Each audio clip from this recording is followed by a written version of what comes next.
Donnie B Show on the MAGA Locally platform. Today we have Senator Jill Carter, District 32. Welcome, Senator. Hey, thanks, Donnie. Appreciate you doing this. Hey, I appreciate you coming on. The people are always excited to hear from you. They get to hear it directly from you instead of these alternate platforms. So let us know what happened this week. I know it's spring break and you've had a busy week. So what's on your heart and what do you want to tell the constituents of District 32? Well, first, I would love to tell them how grateful I am for them to attend the Night for the People. I thought we had a great turnout. I think there was over 200 people there. And I hope it was as meaningful to them as it was to me. It was just something that was not supposed to be about politics really at all, but just something to inspire and uplift us all. It's hard and heavy if you're paying attention to politics and you care about our country and what's going on, to see that on the news every day. And so it was just mostly just, hey, let's just get together and celebrate who we are as a community and who we are as a state and country. And so I hope that was what they took away from it. Well, my whole family went. I brought my mother, my aunt, my two boys, and I will tell you, my kids were like, Dad, do we have to? And when they went, they said, wow. My oldest son says, Dad, you know what? Can you take me? I want to buy a suit because next time I want to look good when I go to this event. Because it was, but everybody, I said, well, sudden everybody's wearing jeans and shirt. It was just a normal event. But he goes, I know, but I really enjoyed this. So it really lit him up. And he's 17. So when you can inspire a 17-year-old about, what's going on in your community or in your state, that's pretty awesome. I know I enjoyed it. No, well, like I said, I'm the needy one here, right? Like I'm always hungry for community. So it's always hard for me to gauge as the hostess, so to speak, who's kind of throwing the party, and as most women know, the success of an event, but just the turnout, the leadership, the key people that were there that came out. Honestly, it was hard, and I was a little emotional at one point, just simply because I had a friend come from Kansas City who I've been in this, fight at the Capitol. We've gone to war before together. We've remained friends, but to have her show up, that was meaningful. And then I also had school board members from my school district come, who again had been to war with, and they just continue to be in the fight for our state and our country. And then also, there was a school board member there as well, Riley, who showed up, who I've known since he was in high school, so it was to have everybody kind of in the same room. It was hard not to be emotional, to say, gosh, these are people who have given over their time, treasure for years with me, and have been through we've got battle scars, so to speak. And right. So, what I found interesting was, you go to Lincoln Days or some of these other events, and it's the people that are running and, the movers and shakers in the political world that show up. But at this event, it was everyday people that just love America and love our community. And, they wanted to come and hear from you and from the speakers on what's going on and how can we help. Mainly when I walk the room and talk to people, they're like, how can we get involved and how can we help? And so I think this forum is awesome. The platform that you're setting up to be closer to the people that you're representing, I think it's awesome. So keep it up, and anything we can help to get the word out, let us know. So, Senator, what's happened this last week? What is there any bills that we should be alarmed about or that we should be excited about? no, great news this week. I thought there was really good news. We had this is an issue that's been going on locally, obviously. The sludge bill, what everybody calls the sludge bill, but it's the bill that would deal with the industrial wastewater that's being put on our land, applied to our farmland. That bill was heard in committee. I think it was Tuesday, and had a great hearing. We had some farmers come up from our area to testify in favor of that. That was a really intriguing and interesting conversation. We had one of the higher members of DONNIE there to testify, and anyway, it's really interesting what you learn in a hearing versus what you hear in your office, behind closed doors. I was told that we had an agreement in my office that he was going to reach out to the community lawyer, and try to get a third-party testing on the lagoons. And I said, when could we work on that? Like, give me a time frame on when I can expect to hear from your lawyers. That their lawyers can hear from your lawyer, and he said within 2 weeks. And so, you know, you're waiting and watching and thinking, wow, we're making some really good progress. And so in the hearing, that was brought up. You know, that they're happy. He said that they're happy to comply with regulations and whatever. And then they had one of their employees talk about the testing that they do and all the things they test for and et cetera, et cetera. So I just, gosh, I really appreciate, I responded and said, I really appreciate the fact that you're willing to test and that those tests are kept internally. I'm glad that you're reassured, Right. but I have a district and beyond my district who is also concerned. So it would be nice for their concerns to be alleviated. So we Right. were committed. There was a commitment made in my office that we would have third-party testing with a chain of custody and to the DNR that they would report on the results of that test. And we're 2 days away and I've not heard a thing. So, Right. if you're good about the product that you're putting on people's lands, then I appreciate that diligence. Why is that not something that our whole community can feel reassured in? So Right. that was today was the 2 week mark. When he left the committee, he told me that he would have, again, he said, Senator, I told you, I gave you my word, and well, today is the day. So at the strike of midnight, we'll see what happens. And hopefully we will hear from him, and if we do hear from him, and if we do, then I will report back on that. And I'm hopeful, but not. I'm cautiously optimistic at this point. Lawyers' times are always different than the everyday person's time. So, I listened to that audio actually. So I was listening to that live. And what I found very interesting is, so many states around the country have much stricter laws and regulations about what can be dumped on their soil. And Missouri seems to be one of the lenient, has the most leniency, which is why out of state dumpers or people that are wanting to dump their sludge are coming to Missouri because there's a loophole where they can get away with it. And what I found interesting also is like, hey, I was a restaurant owner. So when prices go up for my product, it hurts my bottom line. I mean, you can, Right. you can't charge more, but the cost of goods is going up. So, I can plead with I heard some of these farmers talk and they were all concerned about the cost of fertilizer and how it would put them out of business. And so if they didn't use this product that they're saying is safe, they would have to use fertilizer, which would really hurt their bottom line. And I feel for those people because they're put in a very tough situation. But I'm hoping that, we do get the third party testing because I don't think those farmers, if there's anything that's going to impact their soil long term, I'm sure they don't want to use it because those farmers are the salt of the earth people. I mean, they live by the sweat of their brow and they would never want anything bad to get into the food supply or their Yeah. land. I come from a long line of farmers. Grandfather, my husband's family, dairymen. I mean, there's a special place in heaven for dairymen that have dairied their whole Yeah. lives. And My grandparents are the same dairy farmers. oh my God, hardest working. They never, they're tied to their farm. But what the question that I asked of them, I posed to them was, is there something in this bill that makes you think that you're not going to be able to use the benefits of the wastewater?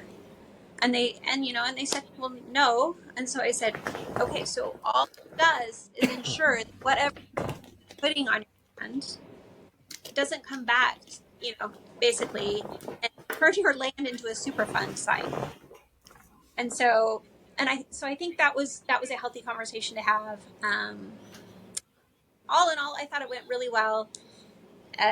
So we're going to continue to. I did get a little bit. It's hard to sit there and know what's going on, like I said, behind closed doors, and Right. have everything talked about. Like, oh, we're willing to do whatever.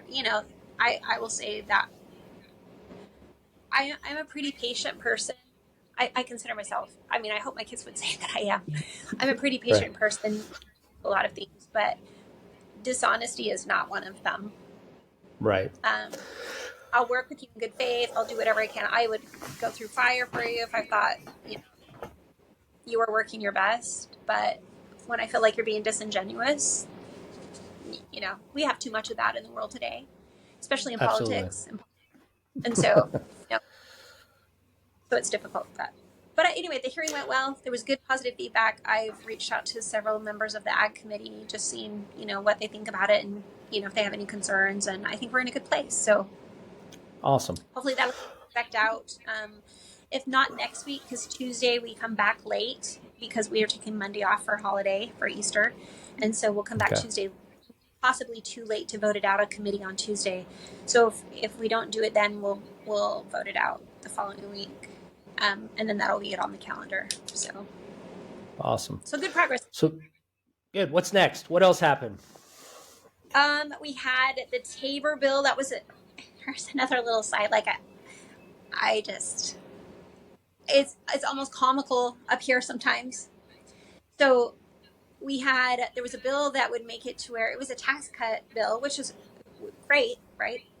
But there's a model legislation that's been put out there. Colorado actually has this, and a lot of people have said this is the one thing that's keeping them from going off the fiscal cliff, is that if there's an excess of funds, statewide funds, state funds, not including federal funds, right? But if there's an excess of state funds that have not been appropriated, then there's a mechanism in this bill that makes it to where everybody gets a check. Like, it just automatically reverts back to the people. So that's called a Tabor. Right. It's a taxpayer bill of rights. Right. Colorado, so that would go on the ballot for the people to vote on. Yes, they wanted the Tabor bill, the taxpayer bill of rights. We have what's called the Hancock Amendment, which makes it to where you can't increase taxes without the vote of the people over a certain percentage, without their vote. But we have no mechanism in place to say, if there's an excess of revenue, the government just can't continue to expand their budget without a vote of the people.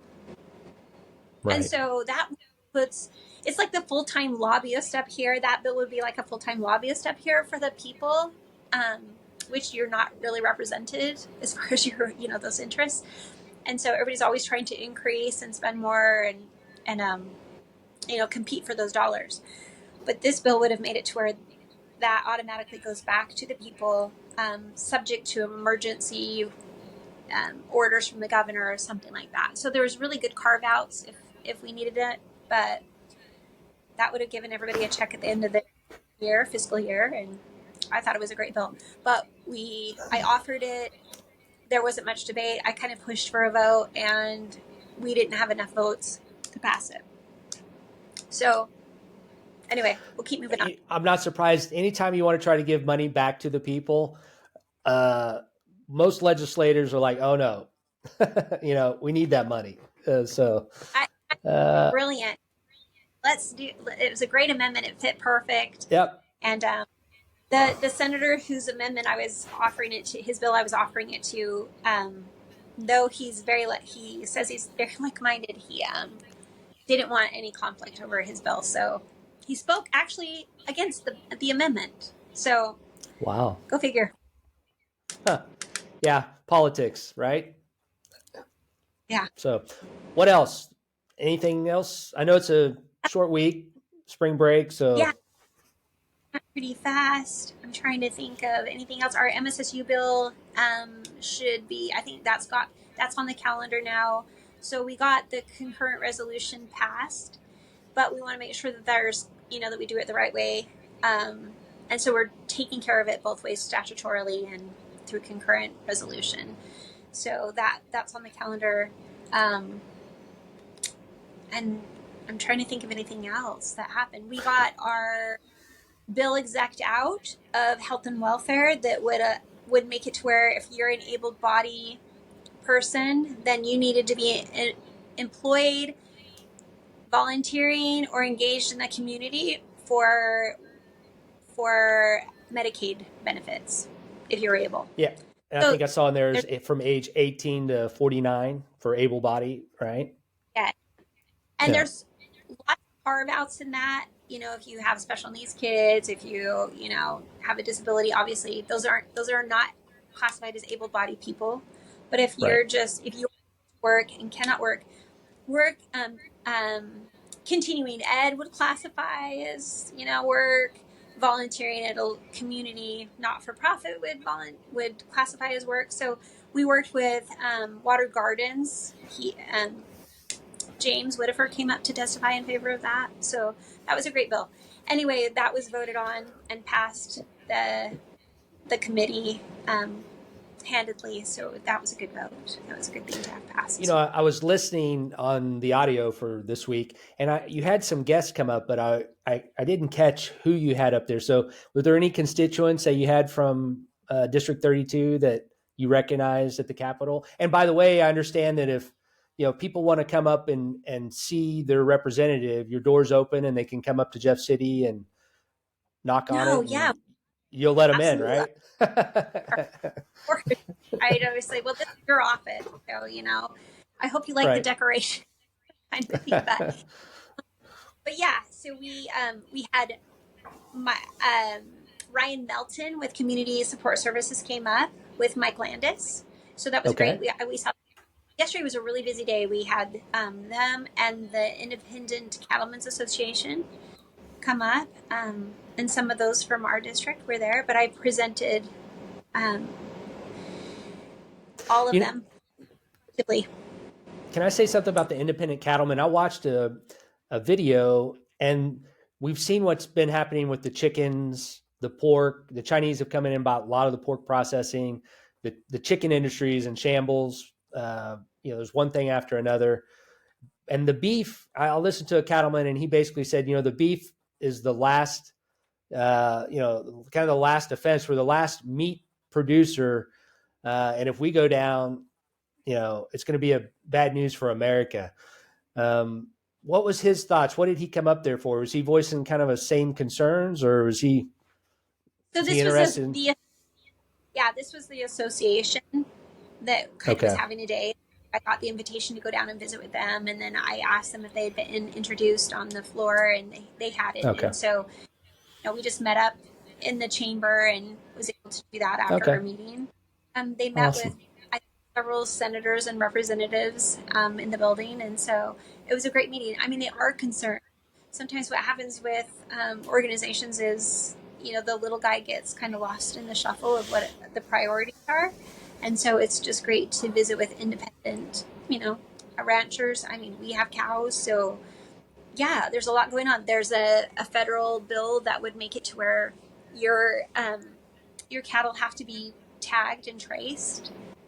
And so that's something that they're really concerned about. And there seemed to be some momentum behind that bill as part of a bigger, broader package. So some of the discussion I heard, I was listening to from a totally different cattleman, and wasn't in Missouri, but they were concerned about the mRNA vaccination that they were giving the people, that they were also introducing that into the beef and the cattle, and that was one of his major concerns. Has that been brought up at all in the Senate, or have you heard any information about that?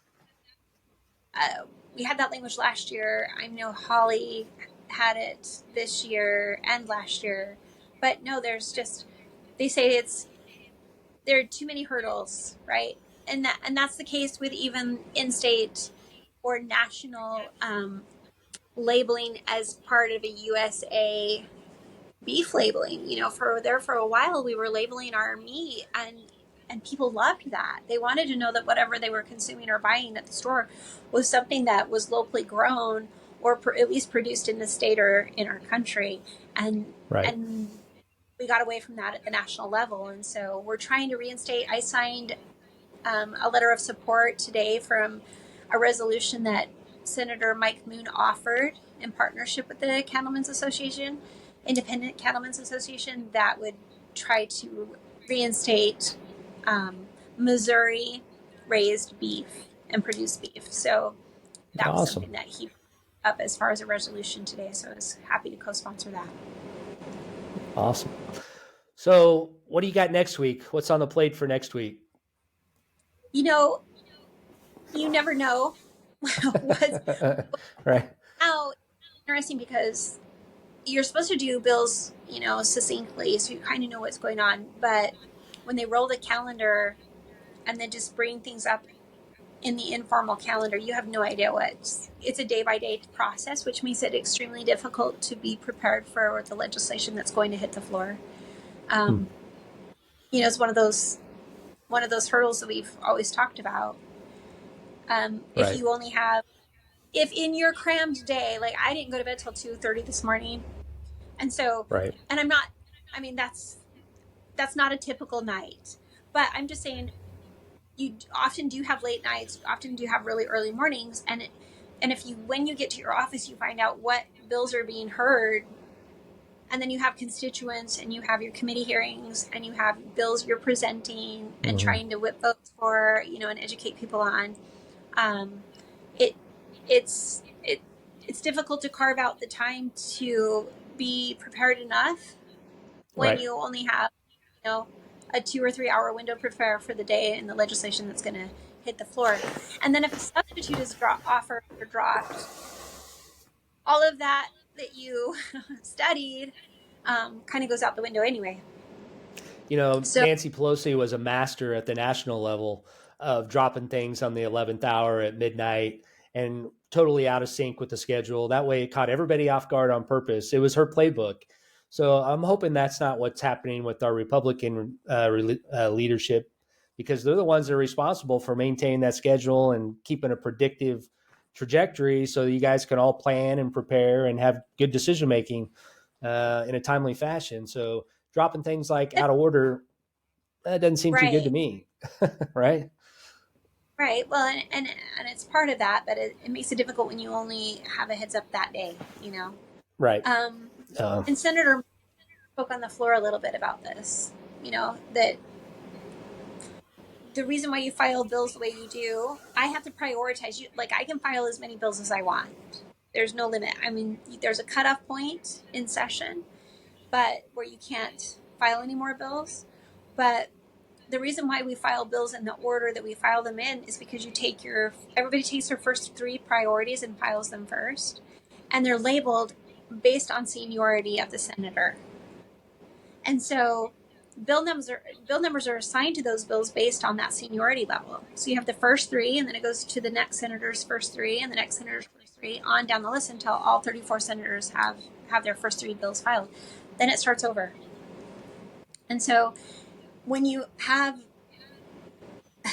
when you get to the point in the calendar where you just start pulling things in, then right. you know those bills don't have an opportunity to be heard, and that's why there's such a scramble toward right about this time where you get these omnibus bills that everybody's just looking for a vehicle to get their bill So how passed.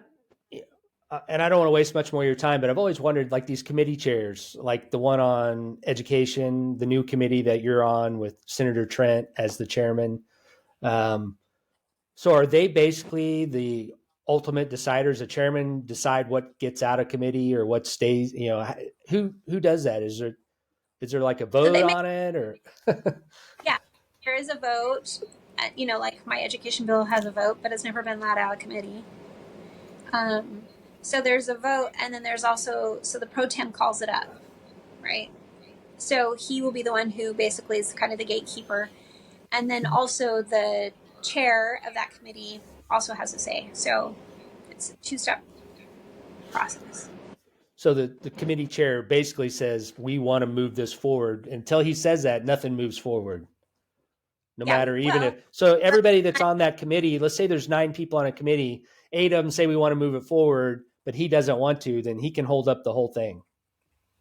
yes. Is that true? Okay. I'm trying to educate myself because people are always asking questions and I'm like, I don't know. It's complicated. Yeah. And like I said, there's some kind of um, senatorial respect in a lot of things. I mean, some things, but really, when it comes down to it, if the chair doesn't want it moved, or the pro tem or leadership doesn't want it moved, it doesn't ever get called out. I understand. So it Awesome. gets. Well, I've been on here with you for. Go ahead. I'm sorry. I got a little delay, so sometimes I step on you, and I apologize. I was just going to say that creates a bottleneck. Bills getting out. So. I see. Well, is there anything else before we let you get back to work? I don't think so. We did have our bill for. There's a grant for classical education for our schools that was heard in committee. And there was also our constitutional sheriff's bill that was also heard in committee. So, but anyway, I think that it was kind of a short week. It felt like a long week, but it actually was a short week. Really busy. A lot of things are pace is starting to pick up a little bit. There's been a lot of constituents and a lot of movement in the building, with visitors and schools and things like that. So it's always great to have, those fifth grade school trips, where kids start coming up to the Capitol. Yeah, I it's bet. I always remember those trips when I was in grade school. Yeah, those were always fun. Yeah, love it. So, but no, so the set. Go ahead. I'm sorry. I got a little bit of a delay and I keep stepping on you. Sorry about that. Not at all. I was just going to say, other than that, no, it was a good week. Good to see everybody. And yeah. And the session ends in May. And then is that correct? Or August? Yes. No, May 17th is the last day of session. So once you get out of session, you guys go into break and you don't come back in until January. Is that correct? Correct. So then we'll be in district, and this is where you get, to roll up your sleeves and be a member of the community again and help. Okay, you brainstorm ideas and you try to identify concerns that people have and try to find resolutions that we can address the next legislative session. And the interim, honestly, is a really good time. There's a lot of meetings that happen, as far as just like being a member of the Commissioner of Education. I'll go to a couple of national conferences and things like that. So that's where you do all of that work. But it's always really good to be home in district. Yeah. That's when you get to hear from the people on your performance for the previous session, right? They let you have an earful, or they give you lots of pats on the back. It's hard. You can't please everybody. So you just got to deal with that, right? Well, and I always vote, and I kind of came up with this, the 3 C's of my voting record: my conscience, my constituents, and then the caucus. So there you go. That's another reason why we try to have so many interactive meetings with people, not meetings, but opportunities with people, because I want you to know who I am and how I would vote, Right. That's voting. And then I need to know my constituency so I know how to vote for them. And then thirdly, that's pretty evident in this building how the caucus votes. But my rule of thumb is the 3 C's, and that's my conscience, my constituents, and my caucus. So well, Senator, it was a pleasure as always. I know you got to travel home tonight. Thank you so much. I know you have a website. I know you send out a newsletter, so they can come to your website, sign up for that. I think it's weekly. Is that correct? A weekly newsletter? Text threads, like if people wanted to send, I can send out a group text. I love this because I can send one text out to everyone, but if somebody responds, I'm the only one who sees it. So, and awesome. That number, if you wanted to text me, it's 417-216-6077. So we have that as well. Okay. And I see you on Twitter, Facebook, so you're pretty much on all the social media. So yeah. All right. So it was a pleasure. Thanks again. And hopefully we'll get you on next week or the week after, whichever's good for you. I know you're busy, so whenever we can get you back on, we'd love it. I love it. Thank you so much. Appreciate you. All right. Thank you. Bye-bye.